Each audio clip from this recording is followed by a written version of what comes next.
अस्सलाम वालेकुम दोस्तों, welcome you all in new session. आज के लीगल लेक्चर में मैं एक नए मौजू के साथ हाजिर खिदमत हूँ। फैमिली मैटर के हवाले से सवाल पूछा गया है, जब कभी मियाँ बीवी में अलीदगी होती है, खातून को जब तलाक दिया जाता है, तलाक के बाद उनका खर्चा और अगर उनके बच्चे हैं, क्या वो खातून और उनके बच्चे जो हैं खर्चे के बाबत वो हकदार होंगे? क्या उसका शोहर उसको खर्चा देने के लिए पाबंद होगा? इसके अलावा अकमहर का जो अमाउंट है जो पे नहीं किया जाता अमूमन, उसके बाबत सवाल पूछा गया है। और फर्दर जो शादी ब्याह में सामान दिए जाते हैं, जो गिफ्ट्स की मद में दिए जाते हैं, जब कभी मियाँ बीवी के दरमियान अलीदगी होती है, क्या वो सामान वापस उनसे लिया जा सकता है?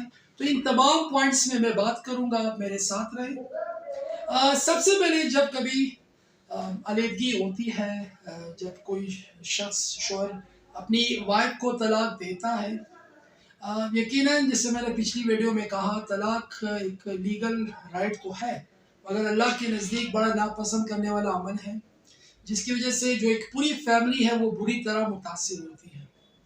अगर कोई तलाक देता है अपनी वाइफ को, तो तलाक के बाद जो इद्दत पीरियड का जो ड्यूरेशन है, वो उसकी पेमेंट के हवाले से यकीनन वो खातून वो हकदार होंगी। वो शोर जो होगा वो उनको वो पेमेंट देने के लिए वो पाबंद होगा। अगर वो उसको पेमेंट नहीं किया जाता, सो डेफिनेटली वो एक लीगल राइट से वो अपनी गैर जिम्मेदारी शो कर रहा है। इसी तरह अगर कोई अकमेर का अमाउंट है वो पे नहीं किया गया, तलाक के बाद बिल्कुल खातून का हक है, उसको अकमेर अमाउंट मिलना चाहिए, जो भी उनके दरमियान डिसाइड होता है।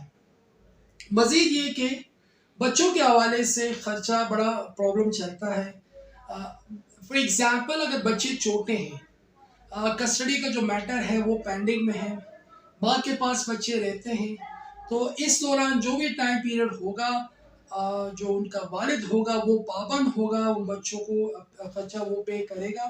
बल्कि अगर बच्चे उनकी वालदा के पास रहते भी हैं तो वो पाबंद है, जब तक उनकी जो परमानेंट कस्टडी वो डिसाइड नहीं होती। इसी तरह अगर बच्चे बड़े होते हैं, वो स्कूल गोइंग बच्चे हैं, बेटा है या बेटी है, सो अकॉर्डिंगली फिर वो उनकी कस्टडी फॉर एग्जांपल वो वालदा के पास रहती है, तो बाप जिम्मेदार है उनको पे करने के लिए।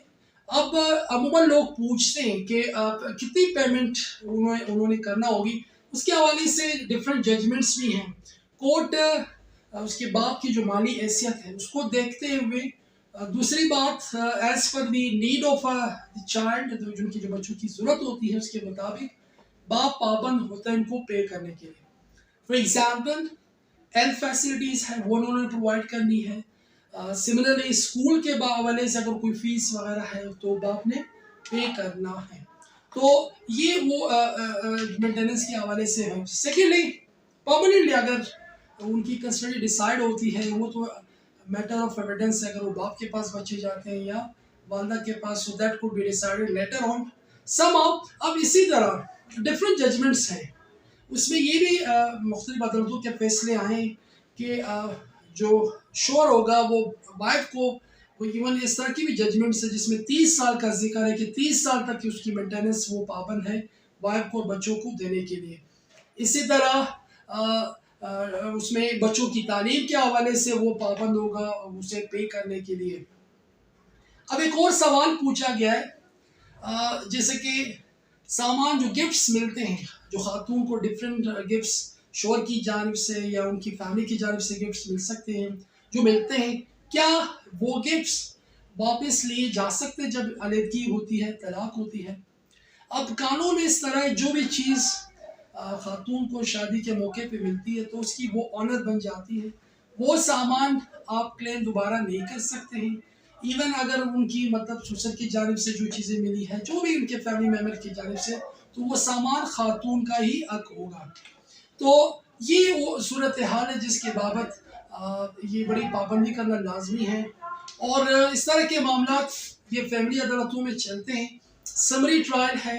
हमारे यहाँ एक मुझसे बार बार सवाल पूछा जा रहा है कि फैमिली केसेस में हमारे केस को डिले किया जाता है, और अगर इस तरह के मामलात होते हैं पहले आपने देखना है रीजंस क्या हैं। आया वो एक लीगल रीजंस है या कोई डिले टैक्टिक्स आपके लॉयर की जानिब से हो रहा है।